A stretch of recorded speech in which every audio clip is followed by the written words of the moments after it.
am। ठीक, तो like share subscribe आप कर सकते हैं। सभी को गुड इवनिंग, नमस्कार, राम राम, सत श्री अकाल, अस्सलाम वालेकुम, whatever you feel connected with. Start करेंगे आज का सेशन। ये हैं कुछ सोशल मीडिया हैंडल्स। अगर आप इंस्टाग्राम, फेसबुक या टेलीग्राम यूज़ करते हैं तो आप मेरे साथ जुड़ सकते हैं। और इसके अलावा पहले क्वेश्चन पर चलते हैं। अच्छा, कल वाला जो सेशन था उसमें डाउट रहता है अभी दो चीज़ों में, मतलब डाउट नहीं रहता है, वो नेक्स्ट सेशन में हम लोग सुलझा लेंगे जो ईवीएस का सेशन है, क्योंकि हमारा जो सोर्स रहेगा वो एनसीईआरटी रहेगा। तो सही तो बहुत कुछ है दुनिया में, बट हमारा एग्जाम हमसे क्या पूछता है और उसके अकॉर्डिंग हमें क्या पढ़ना है वो इम्पॉर्टेंट है। तो उसके हिसाब से जो एक तो वो बनियन ट्री वाला क्वेश्चन था, उसका जो आंसर है वो रूट्स में फूड स्टोर नहीं करता, एक तो ये हम डिस्कस करेंगे नेक्स्ट सेशन में।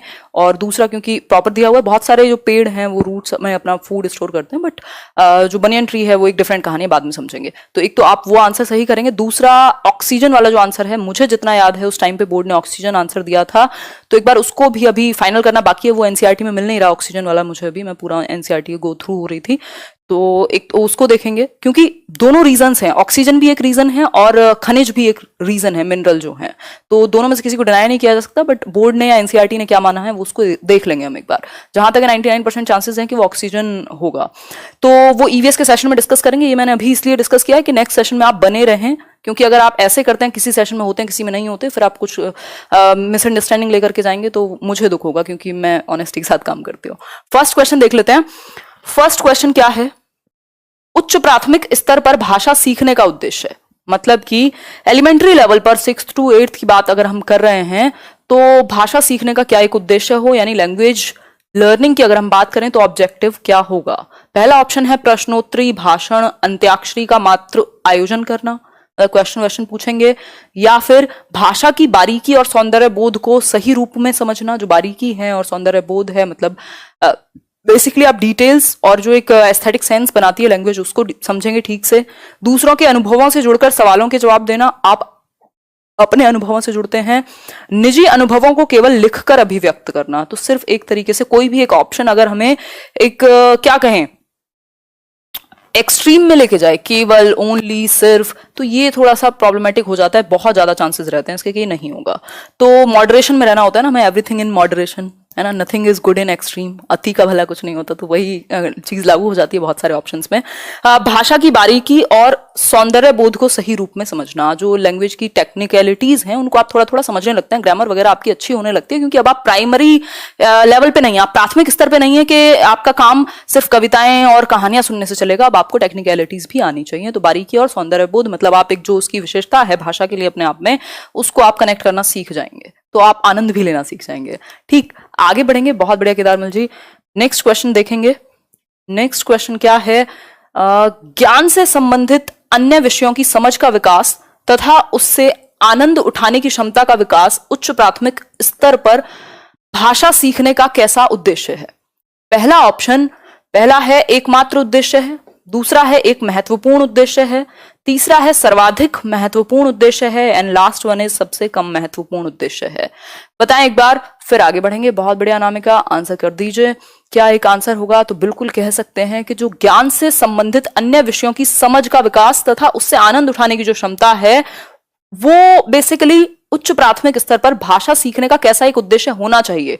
तो one of the most important, कह सकते हैं कि इसको एक बहुत ही इंपॉर्टेंट उद्देश्य या एम होगा, एक गोल होगा क्या, कि आप बेसिकली जितने भी आप नॉलेज को गेन कर रहे हैं उसको आप समझ पाएं, उसको अप्रिशिएट कर पाएं, उसका इस्तेमाल कर पाएं। तो ये अपने आप में एक इंपॉर्टेंट गोल है, सिर्फ नंबर लाना नहीं। तो बी ऑप्शन होगा, सिंपल। आगे बढ़ेंगे नेक्स्ट क्वेश्चन की तरफ। नेक्स्ट क्वेश्चन है पढ़ने का अर्थ है, मतलब रीडिंग का मतलब क्या है, रीडिंग से आप क्या समझते हैं? तो ऑप्शन है आपके सामने, पढ़कर समझना, वर्णमाला का ज्ञान होना, वाक्यों का ज्ञान होना, या क्या कहेंगे इसको, शब्दों का पढ़ना। आंसर कीजिए। भाई पढ़ने का अर्थ पूछा है, ये नहीं पूछा सबसे पहले आप क्या कर रहे होंगे पढ़ने में, पहचानेंगे क्या करेंगे। पढ़कर समझना, जब पढ़ना आपको आता होगा तभी कहा जा रहा है कि पढ़ने का मतलब क्या होगा। पढ़ने का मतलब क्या समझेंगे आप, हैं? पढ़ने का मतलब वो नहीं होगा जो 3 इडियट्स में वो चतुर रामलिंगम ने किया है, जो भी उसका नाम था, कि पढ़ के उसको कुछ नहीं मतलब कि क्या लिखा है, ही इज जस्ट रीडिंग। समझने का कोई अर्थ नहीं है, तो पढ़कर समझना इज इंपॉर्टेंट। ठीक, ए ऑप्शन, कॉम्प्रिहेंशन इंपॉर्टेंट है। आगे बढ़ेंगे नेक्स्ट क्वेश्चन पर। नेक्स्ट क्वेश्चन क्या है? Question number 4। क्वेश्चन नंबर 4 आप सभी के सामने, उच्च प्राथमिक स्तर पर भाषा सीखने में पाठ्य पुस्तक के अतिरिक्त कौन सी संसाधन सामग्री सर्वाधिक महत्वपूर्ण है? यानी एलिमेंट्री लेवल की बात हो रही है 6th to 8th की, तो आप लैंग्वेज लर्निंग कर रहे हैं पाठ्य पुस्तक के अतिरिक्त, यानी आपकी टेक्स्ट बुक के अलावा कौन सा संसाधन, कौन सा एक टीचिंग लर्निंग मटेरियल, कौन सा एक रिसोर्स इंपॉर्टेंट होगा? तो ऑप्शन आपके सामने है, रेडियो नाटक, रेडियो पे कुछ आप सुन रहे होंगे, आकाशवाणी, कविता पाठ यानी कि आप रिसाइट कर देंगे पोइट्री या पोयम, फिर है आयु अनुरूप साहित्य, एज के अकॉर्डिंग आपका लिटरेचर हो या समाचार पत्र। तो आंसर कीजिए, बहुत बड़े आंसर कर रहे हैं आप लोग। आयु अनुरूप साहित्य, भाई हम प्याजे पढ़ते हैं, हमें पता है इस स्टेज का बच्चा ये सीखेगा, इस स्टेज का बच्चे के अंदर ये वाला थॉट आ जाएगा, और सिलेबस भी उसी अकॉर्डिंग डिजाइन होता है कि आपकी एज क्या है बच्चे की, तो एज के अकॉर्डिंग जैसे जैसे आपकी बुद्धि का विकास होगा, बाकी एक्टिविटीज आप करेंगे, उसी तरीके का आपका करिकुलम डिजाइन होता है। तो आयु अनुरूप साहित्य यानी कि जो एज एप्रोप्रिएट लिटरेचर है, क्योंकि बात भाषा की हो रही है, तो पाठ्य पुस्तक के अकॉर्डिंग अगर हम बात करें तो साहित्य के अपने आप में एक ऑथेंटिक रिसोर्स है, जैसा कि सीटेट पूछता भी है, और आपकी समझ को बेहतर करता है, ओवरऑल अंडरस्टैंडिंग, आपकी बुद्धि का विकास, और 500 चीजें अच्छी होती हैं। आप एप्रिशिएशन सीखते हैं भाषा का, आप सोसाइटी से जुड़ते हैं, आप संस्कृति से जुड़ते हैं उस एक भाषा की, तो that is important. C option होगा इसका सही आंसर। आगे बढ़ेंगे नेक्स्ट क्वेश्चन पर। क्वेश्चन नंबर 5 क्या कहेगा देख लेते हैं थोड़ा सा। क्वेश्चन नंबर 5 सेज, गणित, विज्ञान आदि विषयों के कक्षाओं में भी बच्चे भाषा सीखते हैं। मतलब अगर मैथ्स की क्लासरूम है, साइंस का सेशन चल रहा हो, आपका क्लास हो, ऐसे विषयों में भी आप क्या है भाषा सीख रहे होते हैं। तो ये बात सत्य है, पूर्णतः सत्य है, आंशिक रूप से सत्य है, क्या है ये क्वेश्चन बताएं एक बार। एक मिनट रुको, इसको क्या दुख है। I am love to join you first time, बहुत बढ़िया सुनीता जी, अच्छा लगा। हाँ विनोद जी, कल वाले मैंने अभी 2 क्वेश्चंस पे डिस्कस कर लिया है, उनके सही आंसर्स डिस्कस किए हैं, फिर भी ईवीएस का सेशन जब होगा तो मैं उनको और अच्छे से क्लियर कर दूंगी एक बार। और किसी को याद हो कि वो जो ऑक्सीजन वाली बात है वो 5th के या 4th के कौन से चैप्टर में है, क्योंकि I was not able to find, मैं उसको देख रही थी एनसीईआरटी, बहुत टाइम बाद ऐसे पढ़ने का मौका मिला, क्योंकि मैंने प्रॉपर नोट्स बनाए हुए थे उसके 2 साल पहले से ही। तो आंसर कीजिए। बहुत बढ़िया, पूर्णतः सत्य है। क्यों? क्योंकि लैंग्वेज अक्रॉस करिकुलम हम लैक पढ़ते हैं, इंग्लिश में भी और हिंदी में भी यही बात काम आती है कि भाषा क्या है, बेसिकली वो एक डिफरेंट चीज है कि एक भाषा का आप इस्तेमाल करें हर एक सब्जेक्ट के लिए। तो उसी तरीके से अगर आप एग्जांपल लेते हैं, अगर आप मैथ्स पढ़ रहे हैं, आप साइंस पढ़ रहे हैं, तो किसी ना किसी भाषा के माध्यम से पढ़ रहे हैं आप, बिना भाषा के तो आप नहीं सीख पाएंगे ना। मैथ्स में भी अगर एक लैंग्वेज है, ठीक, इसके अलावा साइंस में भी एक लैंग्वेज है, टर्म्स डिफरेंट हो सकते हैं but you are learning language also. तो इसलिए आंसर क्या है, ए ऑप्शन। ठीक, 100% सत्य है, इसमें आंशिक जैसा कुछ नहीं है। अगर आपकी भाषा पे अच्छी पकड़ नहीं हुई तो आप समझ भी नहीं पाएंगे विषय कहता क्या है, तो एटलीस्ट उस विषय की भाषा तो आपकी बेहतर हो ही जाएगी और ओवरऑल भी होगी। आगे बढ़ेंगे नेक्स्ट क्वेश्चन पर। उच्च प्राथमिक स्तर पर पाठ्य पुस्तकों में हिंदीतर भाषा को ही जगह मिलनी चाहिए, ताकि बच्चे, मतलब जो हिंदी से रिलेटेड भाषाएं हैं उसका इस्तेमाल हो पाठ्य पुस्तकों में, एलिमेंट्री लेवल पर भी। इससे आप क्या समझते हैं, क्यों ऐसा क्यों होना चाहिए? इस एक बात के पक्ष में आपको अपने आंसर देने हैं। तो पहला है ऑप्शन, भाषा की विभिन्न रंगतों से परिचित हो सकेंगे, हिंदीतर भाषी साहित्यकारों से परिचित हो सकेंगे, सामाजिक संस्कृति से परिचय हो सकेंगे, या फिर ये सभी। आंसर कीजिए फटाफट से। बहुत बढ़िया, सही है, सही है।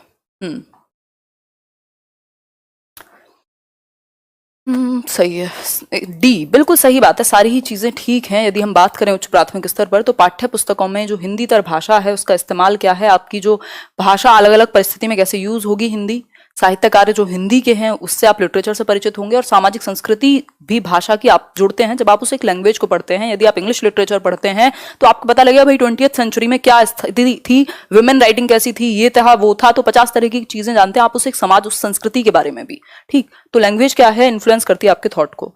आगे बढ़ेंगे नेक्स्ट क्वेश्चन पर। नेक्स्ट क्वेश्चन क्या है, क्वेश्चन नंबर 7, बच्चे भाषा तब बेहतर तरीके से सीखते हैं जब, बच्चे भाषा कब बेहतर तरीके से सीखेंगे? अनेक पाठ्य पुस्तकों, बहुत सारी पाठ्य पुस्तकें हों, उन्होंने पूरे घर में ढेर लगा लिए हों, एक एक सब्जेक्ट की 5-5, 50-50 किताबें लगा लाकर, या फिर भाषा का समृद्ध परिवेश हो यानी एनवायरमेंट अच्छा हो, या फिर सरल साहित्य का चयन हो, या परीक्षाओं का आयोजन हो। तो बिल्कुल ये बात हम हमेशा ध्यान में रखेंगे। इसी क्वेश्चन को मोल्ड करके दे देगा, खेलेगा आपके साथ, क्या थोड़ा सा ट्विक करेगा और कहेगा कि भाषा अर्जन और भाषा अधिगम में मुख्य अंतर क्या है। चार ऑप्शन सेम होंगे, पाठ्य पुस्तकें भाषा की, या फिर समृद्ध परिवेश, या फिर साहित्य, या फिर ये। तो आपको पता है भैया सबसे इंपॉर्टेंट परिवेश है, ठीक। तो चाहे अर्जन और लर्निंग में, मतलब अर्जन और अधिगम की बात हो, चाहे ये आपकी बात हो कि बेहतर तरीके से कब सीखेंगे, तो जब एक्सपोजर मिलेगा उनको एनवायरमेंट में, जिस भाषा सबसे बेहतर आप उस एक परिवेश में सीखते हैं, ठीक। तो बी ऑप्शन इसका सही आंसर है। जैसे आप लोग लेट्स लर्न से जुड़ के थोड़ी बहुत बेहतर करते हैं अपना काम। क्वेश्चन नंबर 8 है, उच्च प्राथमिक स्तर पर भाषा आकलन की दृष्टि से सर्वाधिक महत्वपूर्ण है। भाई उच्च प्राथमिक स्तर पर अगर हम बात करें लैंग्वेज असेसमेंट की, आप असेस कर रहे हैं बच्चों को, जानने की कोशिश कर रहे हैं उन्होंने कितना सीखा, ठीक। इस स्थिति में अवलोकन सबसे महत्वपूर्ण होगा, यानी ऑब्जर्वेशन, जांच सूची, साक्षात्कार यानी इंटरव्यू, या फिर लिखित परीक्षा। आंसर कीजिए, फिर आगे बढ़ेंगे। बीएड एंट्रेंस की तैयारी हम डायरेक्टली नहीं करते हैं, हम जो सीडीपी के सेशन है पेडागोजी की, इतने सारी प्लेलिस्ट हैं वो देख सकते हो आप। इसके अलावा इंग्लिश के कुछ सेशन देख सकते हो, जो डेली इंग्लिश डोज है वहां से आपको हेल्प मिल जाएगी। तो डायरेक्टली नाम रख के बीएड की नहीं तैयारी होती है, तो वो वाले सेशन से आप हेल्प ले सकते हैं। अवलोकन ना ना ना, जांच सूची, observation is a good way, but अगर हम बात करें सर्वाधिक महत्वपूर्ण, तो आप चेकलिस्ट बना सकते हैं जिसमें ऑब्जर्वेशन शामिल होगा। मतलब कि आप ऑब्जर्व करते हैं चीजों को कि बच्चा का इमोशनली जो वो बिहेव करता है सिचुएशंस में वो कैसा है, सामाजिक रूप से जब वो खेलेगा तो उसका व्यवहार कैसा है, भाषा का इस्तेमाल कैसा है चीजों को आंसर करते हुए। तो बी जो है इसका ज्यादा बेहतर आंसर है और बोर्ड भी यही मानता है, ठीक। तो क्योंकि इसमें ऑब्जर्वेशन शामिल है, तो बी ऑप्शन इसका सही आंसर हुआ। ए गलत नहीं था बट सही भी है, ठीक। आगे बढ़ेंगे नेक्स्ट क्वेश्चन पर। नेक्स्ट क्वेश्चन क्या है, द्वितीय भाषा की पाठ्यचर्या का एक लक्ष्य है प्राकृतिक भाषा ज्ञान में अर्जित दक्षता के अनुरूप डैश दक्षता प्राप्त करना। यानी कि जो दूसरी लैंग्वेज है आपकी, दूसरी लैंग्वेज का जो करिकुलम है उसका एक उद्देश्य, उसका एक लक्ष्य, उसका एक एम होना चाहिए प्राकृतिक भाषा ज्ञान में अर्जित दक्षता के अनुरूप। मतलब जो नेचुरली आप भाषा का ज्ञान है जो आप एक्वायर कर रहे हैं उसको, उसके उस एबिलिटी के अनुरूप, उसके अकॉर्डिंग कैसी दक्षता प्राप्त करना। तो ये आपको पूछा है, दूसरी भाषा की बात हो रही है, पहली की नहीं हो रही। तो आप बेसिक्स को भूल नहीं सकते। बताइए एक बार, उच्च है, सर्वोच्च है, औसत है या बुनियादी है? आंसर इसका बुनियादी होगा, ठीक। बुनियादी होगा यानी बेसिक जो दक्षता है, एटलीस्ट बेसिक स्किल्स आप लैंग्वेज के एक्वायर कर लें अगर हम सेकंड लैंग्वेज की बात कर रहे हैं, ठीक बात। आगे बढ़ जाएं नेक्स्ट क्वेश्चन की तरफ, समझते हैं चीजों को थोड़े बेहतर तरीके से। क्वेश्चन नंबर 10 है और ये है लास्ट, नहीं लास्ट नहीं है, 14 क्वेश्चंस करेंगे हम। भाषा के विभिन्न कौशलों को डैश रूप में पढ़ाने की अनुशंसा की जाती है। मतलब आप किस चीज की वकालत करेंगे? जो विभिन्न कौशल हैं, जो आपकी डिफरेंट स्किल्स हैं, 4 लैंग्वेज की भाषा कौशल हैं 4, उनको किस तरीके से पढ़ाया जाना चाहिए? तो है क्रमिक, एकीकृत, उच्च या फिर निम्न। आंसर कीजिए फटाफट से। बहुत बढ़िया, आप देश के जिस भी कोने से जुड़े हुए हैं। सही है,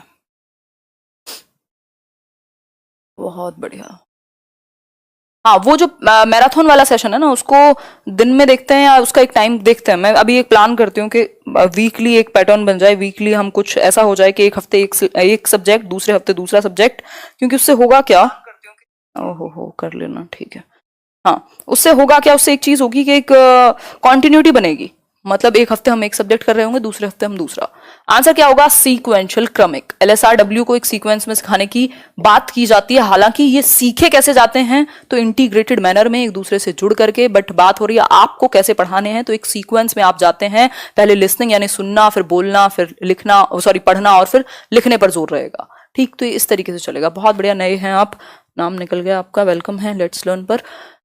नेक्स्ट क्वेश्चन है, व्याकरण शिक्षण की कौन सी विधि अपेक्षाकृत प्रभावी है, ज्यादा प्रभावी है, यानी कि ज्यादा बेहतर है इन 4 ऑप्शंस में से? आगमन विधि, निगमन विधि, सूत्र विधि, पाठ्य पुस्तक विधि। 4 ऑप्शंस आपके सामने। बहुत बढ़िया जी। मैं राहुल रौनक, ओके, आपसे निवेदन करता हूँ गणित में जियो बोर्ड ग्राफ, ठीक है। मैं TLM जो है टीचिंग लर्निंग मटेरियल्स आपके मैथ्स में, वो एक दिन डिस्कस कर लूंगी, कोई इशू नहीं है, वो पेडागोजी का पार्ट है। आंसर कीजिए, आंसर कीजिए। आगमन विधि यानी inductive method. Example to rule लेके जाते हैं आप, कॉन्क्रीट टू एब्स्ट्रैक्ट लेके जाते हैं, स्पेशली छोटे बच्चे को। तो इन 4 ऑप्शंस में से सबसे बेहतर क्या है? एग्जाम्पल टू रूल जाना, यानी उदाहरण से नियम की ओर जाना, आगमन विधि, ठीक है। आगे बढ़ेंगे। नेक्स्ट क्वेश्चन समझेंगे। नेक्स्ट क्वेश्चन क्या है थोड़ा सा देख लेते हैं। क्वेश्चन नंबर 12 है आपके सामने, कोई बात नहीं। क्वेश्चन नंबर 12 है, उच्च प्राथमिक स्तर पर भाषा की पाठ्य पुस्तक में रक्त और हमारा शरीर, मतलब कि लैंग्वेज के जो चैप्टर है लैंग्वेज का, उसका नाम क्या है? रक्त और हमारा शरीर।